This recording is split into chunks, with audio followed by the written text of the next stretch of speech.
Priamo Pinna è un artista, al momento di stanza ad Arzachena, ma che è passato e si è licenziato all'Accademia di Belle Arti di Napoli, e questo è un suo lavoro ritagliabile che rende la bidimensionalità della xilografia tridimensionale.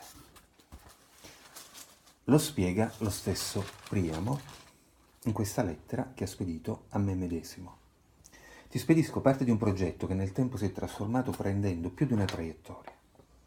Pian piano prendo coscienza del fatto che tutto quello che concepisco è concepito per essere tridimensionale. Sinceramente non mi dedico alla scultura per mancanza di spazio, ma non avendo nessuna fretta e pretendendo di morire il più tardi possibile, confido nello sviluppo dell'opera in un futuro prossimo ed utopico, il tanto giusto. Di conseguenza la xilografia attenua la voglia di scolpire, togliere e formare. Grazie Mimmo, Priamo Pinna. La xilografia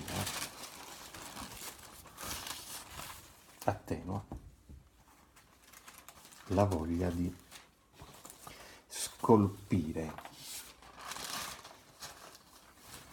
Questo per chi pensa ancora oggi nel 2018 che il fare arte sia qualcosa limitato dai confini di genere. Non esistono distinguo di genere davanti alla forza del segno originario grafico, e il segno originario grafico ha una serie di sviluppi possibili plastici. Primo Pin questo lo sa,